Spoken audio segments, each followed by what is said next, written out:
പള്ളിപ്പുറം പഞ്ചായത്തിന്റെ 10ാം വാർഡിൽ പ്രവർത്തിക്കുന്ന 25ാം നമ്പർ അംഗൻവാടിയുടെ കീഴിലുള്ള പണ്ഡിറ്റ് കറുപ്പൻ വയോജന കൂട്ടായ്മയുടെ ആഘോഷങ്ങൾ വയോജന കൂട്ടായ്മയുടെ നേതൃത്വത്തിൽ നടന്നു. ശ്രേഷ്ഠാചാര്യ പുരസ്കാരം നേടിയ ഗിരിജ രാജൻ ചടങ്ങിൽ അധ്യക്ഷത വഹിച്ചു. MK സുകുമാരൻ സ്വാഗതം ആശംസിക്കുകയും ചെയ്തു. വാർഡ് മെമ്പർ ദീപ്തി പ്രൈജു ചടങ്ങ് ഉദ്ഘാടനം ചെയ്തു. മുൻ പഞ്ചായത്ത് പ്രസിഡന്റ് PK രാധാകൃഷ്ണൻ ചടങ്ങിന് ആശംസകൾ അർപ്പിച്ചുകൊണ്ട് സംസാരിച്ചു.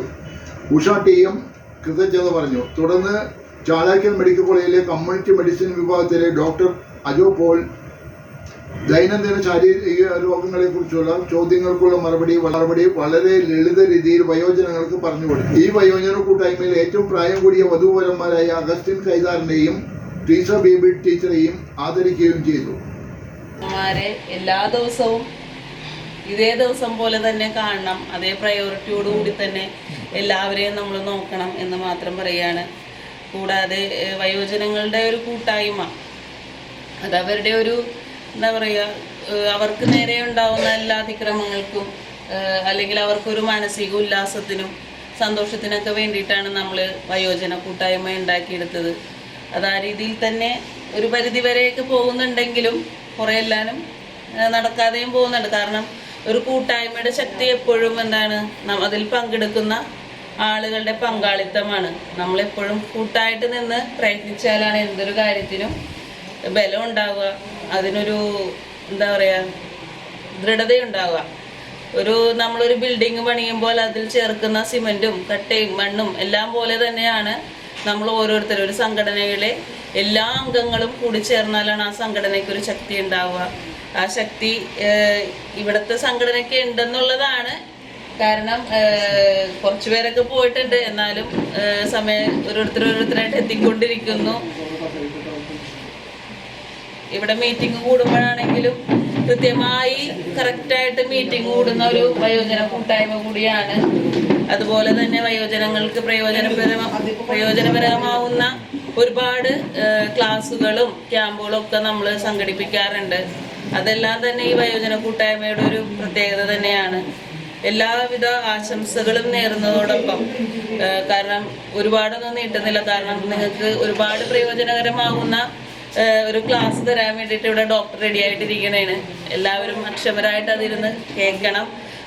കേൾക്കുക മാത്രമല്ല, നമ്മളിലേക്ക് ആ അറിവുകൾ ഉൾക്കൊണ്ട് നമ്മൾ അതനുസരിച്ച് നമ്മുടെ ജീവിതശൈലിയിലും മറ്റുള്ള കാര്യങ്ങളിലൊക്കെ നമ്മൾ ശ്രദ്ധിക്കണം എന്ന് മാത്രം പറഞ്ഞുകൊണ്ട് ഇന്നത്തെ ഈ വയോജന ദിനത്തിന്റെ പരിപാടി ഔപചാരികമായി ഉദ്ഘാടനം ചെയ്തതായി അറിയിച്ചുകൊണ്ട് ഞാൻ എൻ്റെ വാക്കുകൾ. വയോജന കൂട്ടായ്മയുടെ അധ്യക്ഷ ഗിരിജ രാജൻ, പ്രിയപ്പെട്ട വാർഡ് മെമ്പർ, നമുക്കിതൊരു ബോധവൽക്കരണ ക്ലാസ് നടത്താൻ ചാലാക്കൽ മെഡിക്കൽ കോളേജിൽ നിന്നെത്തിയിരിക്കുന്ന ഡോക്ടറും മറ്റ് സ്റ്റാഫുകളും, പ്രിയപ്പെട്ട സഹോദരന്മാർ, ഇന്ന് ലോകമെമ്പാടും വയോജന ദിനം ആചരിക്കുകയാണ്. 1990 ഡിസംബർ 14 ഐക്യരാഷ്ട്രസഭയുടെ ജനറൽ അസംബ്ലിയിൽ ഈ ദിനം കൊണ്ടാടാൻ തീരുമാനിച്ചു. അതിനോടനുബന്ധിച്ച് മറ്റൊട്ടേറെ ക്ഷേമ കാര്യങ്ങളെ സംബന്ധിച്ചൊക്കെ തീരുമാനങ്ങളെടുത്തെങ്കിലും അത് പൂർണ്ണമായും നടപ്പാക്കാൻ കഴിഞ്ഞിട്ടില്ല എന്ന് ഖേദകരമായൊരവസ്ഥയുണ്ട്. നമ്മളെ കേരളത്തിലെ വയോജനങ്ങളുടെ ഒരു കണക്ക് വെച്ച് നോക്കുമ്പോൾ ഏതാണ്ട് 80 ലക്ഷത്തോളം ഉണ്ടെന്നാണ് കണക്ക്. ഇന്ത്യയിൽ വെച്ച് നോക്കുമ്പോൾ 14% വയോജനങ്ങളാണ്. നമ്മുടെ കേരളത്തിൽ ഇത് കൂടാനുള്ളൊരു കാരണം ഈ മറ്റ് സംസ്ഥാനങ്ങളെ അപേക്ഷിച്ചിട്ട് കേരളത്തിലെ ആരോഗ്യരംഗം വളരെ കാര്യക്ഷമമാണ്. അതുകൊണ്ട് തന്നെ നമ്മളുടെ നിരക്ക് വളരെ കൂടുതലാണ്. ഏതായാലും നമ്മുടെ ഈ വാർഡിലെ വയോജന കൂട്ടായ്മയിൽ ഏതാണ്ട് 80-ലധികം ആളുകളുണ്ട്. പലരും ശയ്യാവലംബികളായിട്ടിരിക്കുന്നു. അത് അനുദിനം വർദ്ധിച്ചുകൊണ്ടിരിക്കുന്നു. സർക്കാരിൻ്റെ ഒരുപാട് പദ്ധതികൾ നടപ്പാക്കുന്നുണ്ട്. ഇപ്പോൾ പഞ്ചായത്ത് തന്നെ അതിൻ്റെ വാർഷിക പദ്ധതിയിൽ ഉൾപ്പെടുത്തിക്കൊണ്ട് വയോജനങ്ങൾക്ക് വേണ്ടത്ര കൊടുക്കാൻ കഴിഞ്ഞില്ലെങ്കിൽ പോലും ആ ബഡ്ജറ്റിനനുസൃതമായിട്ടൊരു തുക നീക്കി വെച്ചുകൊണ്ട് അവരുടെ കാര്യങ്ങൾ ചെയ്യുന്നുണ്ട്. ബ്ലോക്ക് പഞ്ചായത്താണെങ്കിൽ ബ്ലോക്കിൻ്റെ കീഴിൽ വരുന്ന നമ്മുടെ മുനമ്പം ആശുപത്രി മുഖാന്തരം പല പദ്ധതികൾ നടപ്പാക്കുന്നുണ്ട്. ഇതിപ്പോൾ തന്നെ ഡിമെൻഷ്യ അങ്ങനെയുള്ള രോഗങ്ങൾക്ക് കൃത്യമായിട്ട് ഉള്ള പരിചരണമൊക്കെ ലഭിക്കുന്നുണ്ട്. അപ്പോൾ മൊത്തത്തിൽ നോക്കുമ്പോൾ കുറവുകളുണ്ട്. ആ കുറവുകളുടെ ഒരു പ്രധാന കാര്യം ഇപ്പം നമ്മളുടെ ഇവിടുത്തെ കേരളത്തിൻ്റെ ഒരു സ്ഥിതി വെച്ച് നോക്കുമ്പോൾ വൃദ്ധസദനങ്ങൾ വളരെ കൂടിക്കൊണ്ടിരിക്കുന്ന ഒരു സംസ്ഥാനമായിട്ട് മാറിയിരിക്കുകയാണ്. നമ്മൾ കുറേയൊക്കെ ബിസിനസ്സുമാണത്. അപ്പോൾ ആ സാമൂഹ്യ പശ്ചാത്തലം എന്താണെന്ന് വെച്ച് കഴിഞ്ഞാൽ ഇപ്പോൾ കുടുംബം ചെറുതായി കഴിഞ്ഞപ്പോൾ ഭാര്യയും ഭർത്താവ് അല്ലെങ്കിൽ അച്ഛനും അമ്മയൊക്കെ നോക്കാൻ കഴിയാത്ത ഒരവസ്ഥയിലേക്ക് മാറിക്കൊണ്ടിരിക്കുന്നു. ആ അവസ്ഥയിൽ ഈ വയോജനങ്ങളുടെ കാര്യം കുറേയും കൂടി ഗൗരവമായിട്ട് നമ്മൾ മനസ്സിലാക്കേണ്ട സമയം കഴിഞ്ഞിരിക്കുകയാണ്. വയോജന കൂട്ടായ്മയുടെ ഒരു ഭാഗമായിട്ട് നടത്തുന്ന ഒരു വൃദ്ധന്മാരുടെ ഒരു പരിപാടിയാണ് നടത്തുന്നത്. അതിന് നമ്മൾ എല്ലാവരും അകമഴിഞ്ഞ് സഹകരിച്ച് പ്രവർത്തിക്കണമെന്നും കൂടാതെ ചാലാക്കയിൽ നിന്നും നമ്മൾക്ക് നല്ല ക്ലാസ് തരുവാൻ വന്നിരിക്കുന്ന ഡോക്ടർക്കും കൂടെ വന്നിരിക്കുന്നവർക്കും നമ്മുടെ വാർഡ് മെമ്പർക്കും എല്ലാവർക്കും എൻ്റെ അകമഴിഞ്ഞ നന്ദി ഞാൻ രേഖപ്പെടുത്തിക്കൊള്ളുന്നു. ഞാൻ ഡോക്ടർ അജോ പോൾ, അസിസ്റ്റന്റ് പ്രൊഫസറാണ് കമ്മ്യൂണിറ്റി മെഡിസിൻ വിഭാഗത്തിലെ ചാലാക്ക മെഡിക്കൽ കോളേജിൽ നിന്നാണ്. എൻ്റെ കൂടെ വന്നിരിക്കുന്നത് MSW ഉണ്ട്, സോഷ്യൽ വർക്കറാണ്. അലീന ആരതിയും സോഷ്യൽ വർക്കറാണ്. പിന്നെ രൂപേഷ് അടുത്തിരിക്കുന്ന ആൾ ഹെൽത്ത് ഇൻസ്പെക്ടർ. അപ്പോൾ ആദ്യമായി ഞങ്ങൾക്ക് ഇവിടെ ഒരു അവസരം ഒരുക്കി തന്നത് എന്ന് പറഞ്ഞാൽ ഇങ്ങനെ ഒരു ക്ലാസ് ഞങ്ങൾക്കും കൂടുതൽ അറിയാവുന്ന കാര്യങ്ങൾ നിങ്ങൾക്ക് പറഞ്ഞു തരാൻ ഞങ്ങൾക്കൊരു അവസരം തന്നതിന് ഇവിടുത്തെ അംഗൻവാടി ടീച്ചർക്കും പിന്നെ വയോജന കൂട്ടായ്മയുടെ പ്രസിഡന്റ് പിന്നെ നമ്മുടെ മെമ്പർ എല്ലാവർക്കും ഞാനതിന് നന്ദി പറയുന്നു. അപ്പോൾ വയോജന ദിനം എന്ന് ഞാൻ പറയുന്നില്ല, മുതിർന്ന പൗരന്മാരുടെ ദിനം, കുട്ടികളുടെ ദിനം എന്ന് പറഞ്ഞ പോലെ തന്നെ നിങ്ങൾക്കും നിങ്ങളുടേതായ ഒരു ദിവസം, അതാണ് നമ്മൾ അതുകൊണ്ട് ഉദ്ദേശിക്കുന്നത്. അപ്പോൾ ഈ കാലഘട്ടത്തിൽ നമുക്ക് ആ ചെറുപ്പങ്ങളിലുണ്ടായ അത്ര ഊർജ്ജസ്വലത ചില ആളുകൾ അത് ഇപ്പോഴും കൂടെ കൊണ്ടുപോകുന്നുണ്ടാവും, ചില ആളുകൾക്ക് ഉണ്ടാവില്ല. അപ്പോൾ ആദ്യം തന്നെ നിങ്ങൾ മനസ്സിൽ നിന്ന് നീക്കി കളയേണ്ട ഒരു കാര്യം, മുതിർന്ന പൗരന്മാരെന്ന് പറയുമ്പോൾ ഒരു ഉപയോഗമില്ലാതെ ഇരിക്കേണ്ട ആളുകളല്ല. കാരണം നമ്മൾ ജീവിതകാലം മുഴുവൻ നമ്മുടെ മക്കൾക്കും, ഇപ്പോൾ ഞാനും അതാ ചെയ്തുകൊണ്ടിരിക്കുന്നത്, മക്കൾക്ക് വേണ്ടി നമ്മൾ ഓടിക്കൊണ്ടിരിക്കുന്നു. പക്ഷെ അവസാന ഒരു ടൈം ആകുമ്പോൾ നമുക്ക് നാടിനെ സഹായിക്കാനും പറ്റും. നമ്മൾ ജോലിയിൽ നിന്നൊക്കെ റിട്ടയറായി ആ ഒരു ടൈം നിങ്ങൾ നാടിന് വേണ്ടി കൂടുതലായിട്ട് ചെയ്യാൻ പറ്റുന്ന ഒരു സമയം കൂടിയാണ്. കാരണം വെറുതെ ഇരിക്കാൻ എപ്പോൾ തുടങ്ങിയോ അപ്പം നമുക്ക് അസുഖങ്ങൾ വന്നു തുടങ്ങും. അതിപ്പോൾ ഏത് പ്രായക്കാരാണെങ്കിലും നമ്മളാണെങ്കിലും ചെറിയ പിള്ളേരാണെങ്കിലും വലിയ ആളുകളാണെങ്കിലും എപ്പോൾ വെറുതെ ഇരുന്നോ അപ്പം നമ്മൾ അസുഖങ്ങൾ കീഴ്പ്പെടുത്താൻ തുടങ്ങും. അപ്പോൾ ആദ്യം തന്നെ ചെയ്യേണ്ടത് നിങ്ങൾ വെറുതെ ഇരിക്കരുത്. അതാണ് ആദ്യം പറയാനുള്ളത്. എനിക്ക് അസുഖമാണ്, പ്രായമായി, അപ്പോൾ അതുകൊണ്ട് ഞാനൊന്നും ചെയ്യില്ല. ആ ഒരു മനോഭാവം മാറ്റിയാൽ തന്നെ പല അസുഖങ്ങളും മാറും. ഏറ്റവും കോമൺ ആയിട്ട് വരുന്നത് ഒരു ഡിപ്രഷൻ, ഈ വയസ്സായി കഴിയുമ്പോൾ ഒരു ഡിപ്രഷൻ. അപ്പോൾ വെറുതെ ഇരിക്കരുത്, എന്തെങ്കിലും ചെയ്തുകൊണ്ടിരിക്കുക. അത് ഇങ്ങനത്തെ കൂട്ടായ്മയിൽ കൂടെ ആവാം, വയോജന കൂട്ടായ്മ, ഇങ്ങനെ ക്ലബ്ബുകൾ, പല സീനിയർ സിറ്റിസൺ ക്ലബ്ബുകളുണ്ട്. അപ്പോൾ അതിലൊക്കെ അംഗങ്ങൾ എടുക്കണമെന്ന് പറയുന്നതിൻ്റെ ഒരു കാരണം നിങ്ങളുടെ ഉള്ളിലുള്ള ആ വിഷമങ്ങളും, കാരണം നിങ്ങളുടെ സമപ്രായക്കാരുടെ കാര്യങ്ങളെല്ലാം അറിയുമ്പോൾ നിങ്ങളുടെ വിഷമങ്ങളൊക്കെ കുറേയൊക്കെ കുറഞ്ഞു കിട്ടും. അത് ഒരു വ്യക്തിയല്ല, ഈ നാടിന് തന്നെ അഭിമാനമാണ്. ഒഡീഷയിൽ നിന്നും പോയി അവാർഡ് വാങ്ങിക്കുന്ന ഒരു മകൾ വ്യക്തിയായിട്ട് ഞങ്ങൾ കാണുന്നു. ഞങ്ങളുടെ നാടിനും ഞങ്ങളുടെ എല്ലാത്തിനും വേണ്ടി ഇനിയും അയാൾ ഉയർന്നു വരട്ടെ എന്ന് ആശംസിച്ചുകൊണ്ട് ശ്രേഷ്ഠാചാര്യ അവാർഡ് മേടിച്ച ഞങ്ങളുടെ ഗിരിജ ചേച്ചിക്ക് 1000 നന്ദിയും ആശംസയും അർപ്പിക്കുന്നതോടൊപ്പം ഈ നാടിൻ്റെ ബഹുമാനമായ ഞങ്ങൾക്കെല്ലാവർക്കും ബഹുമാനം നേടിത്തന്ന ഗിരിജാരാജൻ അവർകളെ ഞങ്ങൾ വളരെയധികം അഭിമാനത്തോടെ ഈ നാട് മൊത്തം കാണുന്നു. ഈ ചേച്ചിക്ക് ഇനിയും ധാരാളം അവാർഡ് മേടിക്കട്ടെ, ശരീര സുഖമുണ്ടാകട്ടെ എന്ന് ഞങ്ങളെല്ലാവരും നാടാകെ പ്രാർത്ഥിക്കുന്നു. എനിക്ക് അനുഗ്രഹിച്ച് നേടിത്തന്ന ഒഡീഷയിൽ നിന്നും വെച്ച് കിട്ടുന്ന എനിക്ക് നാരായണീയത്തിൻ്റെ ശ്രേഷ്ഠാചാര്യ പുരസ്കാരം എന്ന ഒരു മഹത് വചനം ഉണ്ടാക്കി തന്ന അതിനും അതിനു വേണ്ടി എന്നെ സഹകരിച്ച് എല്ലാ സപ്പോർട്ടും നൽകി എന്നെ അതിലേക്ക് നയിച്ച എൻ്റെ എല്ലാമായിട്ടുള്ള നല്ലവരായിട്ടുള്ള നാട്ടുകാർക്കും എൻ്റെ കൂടെ ഉള്ള എല്ലാ ബന്ധുജനങ്ങൾക്കും എൻ്റെ സഹോദരങ്ങൾക്കും ഞാൻ ആയിരം നന്ദി പറയുന്നു. അതോടൊപ്പം തന്നെ ജഗദീശ്വരൻ എനിക്ക് ഇതിലേക്ക് നയിക്കാൻ എന്നെ പ്രാപ്തി നൽകിയ ജഗദീശ്വരനോട് എൻ്റെ എല്ലാ നന്ദികളും അർപ്പിച്ചുകൊണ്ട് എല്ലാവിധ ഭഗവാന്റെ അനുഗ്രഹം ഈ നാടിനും നാട്ടുകാർക്കും എല്ലാവർക്കും ഉണ്ടാവട്ടെ എന്ന് ഞാൻ പ്രാർത്ഥിക്കുന്നു. ഇനിയും ഇങ്ങനെയുള്ള ഓരോ കാര്യങ്ങളിലും എനിക്ക് ഏർപ്പെടുവാനും ഇങ്ങനെയുള്ള കാര്യങ്ങളിലേക്ക് ഭഗവാന്റെ അനുഗ്രഹത്തിനും ഉണ്ടാകുവാനും ഇടയാവട്ടെ എന്ന് പ്രാർത്ഥിച്ചുകൊണ്ട് നിർത്തുന്നു. നന്ദി, നമസ്കാരം. വർഷം ഇതുവരെ നോക്കിയിട്ടില്ല. അപ്പോൾ നമ്മൾ എന്ത് ചെയ്യും? സിംറ്റം വെച്ച് അതിൻ്റെ രോഗലക്ഷണങ്ങളെ പറ്റി നിങ്ങൾക്ക് രാത്രി കുറേ പ്രാവശ്യം മൂത്രമൊഴിക്കാൻ പോകാൻ തോന്നുന്നു, അല്ലെങ്കിൽ നിങ്ങൾക്ക് ഭയങ്കര വിശപ്പ്, മധുരമുള്ള സാധനം തിന്നാൻ തോന്നുന്നു, കൂടുതലായി ഭയങ്കര ദാഹം, ഇങ്ങനെയുള്ള എന്തെങ്കിലും, അല്ലെങ്കിൽ കൈകാല് തരിപ്പുകൾ, ഇങ്ങനെയൊക്കെ വരുന്നുണ്ടെങ്കിൽ നിങ്ങൾ എന്തായാലും അതൊന്ന് ചെക്ക് ചെയ്ത് നോക്കേണ്ടതാണ്. പക്ഷെ പുള്ളിക്ക് അങ്ങനെ പറയുന്ന കാര്യങ്ങളൊന്നുമില്ല, അതുകൊണ്ട് ധൈര്യമായി പുള്ളി ചെക്ക് ചെയ്യുന്നില്ല. പിന്നെ ചില നമ്മൾ പറഞ്ഞാലും എത്ര പറഞ്ഞാലും ചിലവർക്ക് കേൾക്കില്ല. കുട്ടികളുടെ സ്വഭാവമായി വരും, മുതിർന്നു കഴിയുമ്പോൾ കുട്ടികളുടെ സ്വഭാവം എന്ന് പറഞ്ഞാൽ അത് ശരിയായിരിക്കും. ആ കാലഘട്ടത്തിൽ ഞാനും പോകുമ്പോൾ ചിലപ്പോൾ എൻ്റെയും സ്വഭാവം അങ്ങനെ ആയിരിക്കും. വിവാഹിതരായിട്ട് എനിക്ക് ഫ്രീ സർജറി എനിക്ക് 18 വയസ്സും അദ്ദേഹത്തിന് 24 വയസ്സായിരുന്നു. ആ സമയത്താണ് ഇങ്ങോട്ട് ചെറായിലോട്ട് വന്നത്. പറവൂരാണ് എൻ്റെ വീട്. ഇവിടെ വന്നപ്പോഴേ ആയ ഒരു മകനേ ഉള്ളൂ. ആ ഒരു മകനെ വളരെ സ്ട്രിക്റ്റിലാണ് വളർത്തേക്കുന്നത്. അപ്പോൾ നമുക്കുള്ള സ്വാതന്ത്ര്യം ഒന്നും തന്നെ ഇല്ല. അദ്ദേഹത്തിന് ആണെങ്കിൽ എറണാകുളത്തെ ജോലി ആഴ്ചയിൽ ഒരു ദിവസം വരുള്ളൂ. കാരണം ബസ്സിലെ ബോട്ടിലെ യാത്ര ആഗ്രഹിക്കണം. അങ്ങനെ ഒരു 10 കൊല്ലം എറണാകുളത്ത് നേരിട്ട് 10 കൊല്ലം ശനി ഞായർ മാത്രം ഇവിടെ വരും. അത് കഴിഞ്ഞപ്പോൾ പിന്നെ വിശാഖപട്ടണത്തേക്കാണ് പോയത്.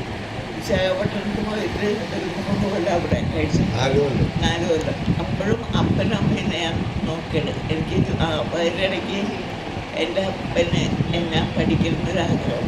ഞാൻ 18 വയസ്സിൽ മോളെ പുസ്തകം എടുത്ത് മോള് ഇവിടുന്ന് പഠിക്കാൻ പോയിരിക്കുന്നതാണ്. അപ്പനെ പെൺമക്കളില്ല.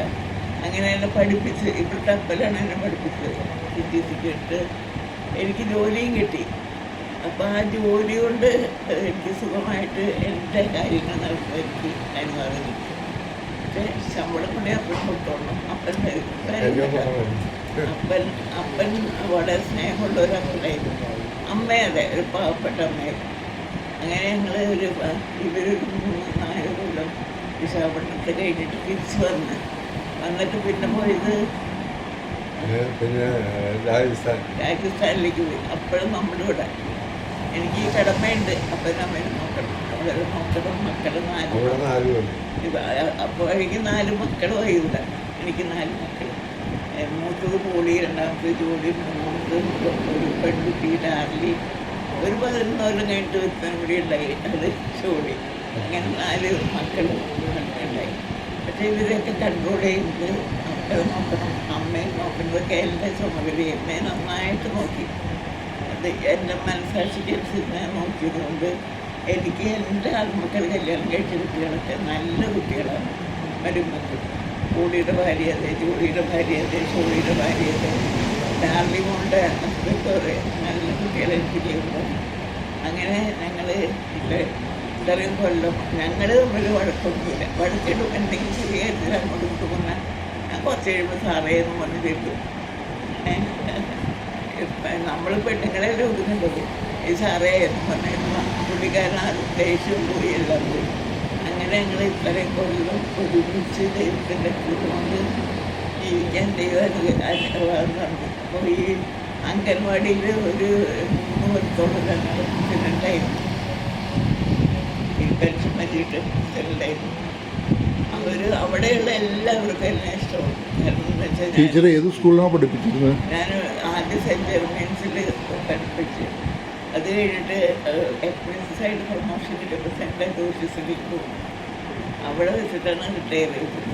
അപ്പോൾ ദൈവം ഇതുവരെ ഈ നിമിഷം വരെ ദൈവം എന്നെ, എൻ്റെ മക്കളെ, എൻ്റെ ഹസ്ബൻഡിനെ എല്ലാവരും കൂടെ കഴിയാനും ജീവിക്കാനും അവരുടെ സന്തോഷം എനിക്ക് പങ്കിടാനും അവരിപ്പോൾ ഇവിടെ മകൻ കൂടെയുണ്ട്.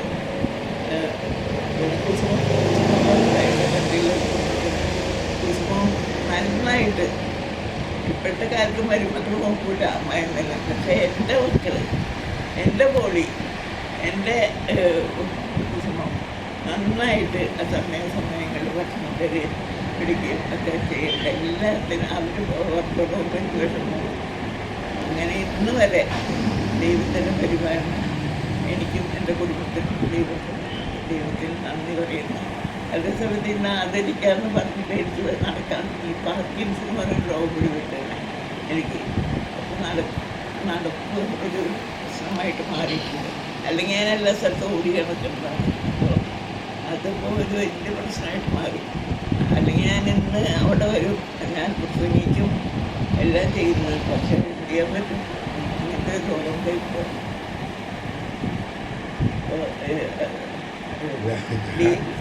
പറഞ്ഞതെല്ലാം ശരി തന്നെയാണ്. പക്ഷെ ഞാൻ ഇത് എറണാകുളത്തായിരുന്നു. ഇവിടുന്ന് SSLC കഴിഞ്ഞിട്ട് എറണാകുളത്ത് നിന്നാണ് പഠിച്ചതൊക്കെ. അതിന് സിവിൽ എഞ്ചിനീയറിംഗ് കഴിഞ്ഞിട്ട് ആദ്യം PWD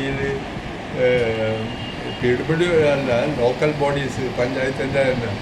അത് അവിടെ 10 മാസം ജോലി നോക്കിയപ്പോഴേക്ക് MES സെലക്ഷൻ കിട്ടി. അങ്ങനെ MES ആദ്യം ഓഫീസറായിട്ട് കിടന്നു. പിന്നെ അങ്ങനെ കയറി ഇവിടെ ആദ്യം 11 കൊല്ലം 10 കൊല്ലം ജോലി നോക്കി. അത് കഴിഞ്ഞ് വിശാഖപട്ടണത്ത് പോയി. തിരിച്ച് ഇവിടെ വന്ന് 11 കൊല്ലം കഴിഞ്ഞ് രാജസ്ഥാനിലേക്ക് പോയി. രാജസ്ഥാനിൽ നിന്ന് ആൻഡമാനിൽ പോയി. അവിടെ നിന്ന് വീണ്ടും ഇവിടെ നാവൽ ബേസ് ചീഫ് എഞ്ചിനീയർ ഓഫീസിലേക്ക് വന്ന് അവിടെ വെച്ച് റിട്ടയറായി. 2003 റിട്ടയറായി. അപ്പോൾ ഇതുവരെയുള്ള ജീവിതം നിങ്ങളുടെ സംതൃപ്തിയോടുകൂടി മുന്നോട്ട് പോകുന്നു? കുഴപ്പമില്ല. ഇവിടെ ആദ്യം എന്ന് വെച്ചാൽ ആ കാലത്ത് ഇവിടെ റോഡില്ല. ഇവിടെ ടാർ റോഡ് പോലുമില്ല. ഞാൻ പഠിച്ച് അപ്പോൾ പഠിക്കുന്ന കാലത്ത് തന്നെ വളരെയധികം ബുദ്ധിമുട്ടുകൾ കാണുന്നുണ്ട്. അപ്പോൾ എറണാകുളത്ത് എൻ്റെ അങ്കിളുടെ വീട്ടിൽ താമസിച്ചപ്പോൾ അവിടെ സൗകര്യങ്ങൾ അങ്ങനെ വരാൻ പറ്റുമല്ല. ബോട്ടിന് വരാണ്ട് 3/4 മണിക്കൂർ ബോട്ടിലിരുന്നാണ് വരുന്നത്. പിന്നീട് 1960 ഇവിടെ പാലം വന്നത്. പാലം വന്ന് പിന്നെ ഇത് വന്നപ്പോൾ ബസ്സിന് പോയി. ഞാൻ ഫോർട്ട് കൊച്ചിയിൽ ഞങ്ങളുടെ അവിടെ ഒരു ബംഗ്ലാവുണ്ട്. അവിടെ സൈക്കിള് അവിടെ വെച്ചിട്ട് നേവൽ ഇവിടുത്തെ ഇൻചാർജായിരുന്നു ഞാൻ. ഈ നമ്മുടെ മൈതാനം അവിടെ ഫോർട്ട് കൊച്ചി വെളിയുടെ അവിടെയാണ് നേവൽ ബേസിൻ്റെ അന്നത്തെ സെക്ഷൻ. അന്ന് നേവിയുടെ ഇത് അന്ന് കൂടുതൽ ഇതായിട്ടില്ല. ഞാനവിടെ 11 വർഷം വരെ ചേർന്നിരുന്ന വ്യക്തിയാണ്. അത് കഴിഞ്ഞ് രാജസ്ഥാനിലേക്ക് പോയി. രാജസ്ഥാനിൽ 4 വർഷം ജോധ്പൂരായിരുന്നു. ജോധ്പൂരിൽ നിന്ന് ഇങ്ങോട്ട് വരാൻ ഒരു മാർഗമില്ല. അവിടെ തന്നെ റിട്ടയറാവുമെന്നുള്ള ഒരു രീതി വന്നു. അപ്പോൾ ഞാൻ വോളണ്ടിയർ ചെയ്ത് ആൻഡമാനിലേക്ക്. ആൻഡമാനിൽ അവിടെ ചീഫ് എഞ്ചിനീയർ ഓഫീസുണ്ട്. ഇത് പോർട്ട് ബ്ലെയറിലായിരുന്നു. 2 കൊല്ലം അവിടെ ജോലി ചെയ്ത്. അപ്പോൾ എനിക്ക് ചോയ്സ് സ്റ്റേഷനായിട്ട് വീണ്ടും കൊച്ചിക്ക് കിട്ടി. കൊച്ചിയിൽ 4 കൊല്ലം അവിടെ ജോലി നോക്കി. 1988 വന്ന് 2003 റിട്ടയറായി ചീഫ് എഞ്ചിനീയർ ഓഫീസിൽ. ഇപ്പോൾ ഇന്ന് ഇതുവരെയും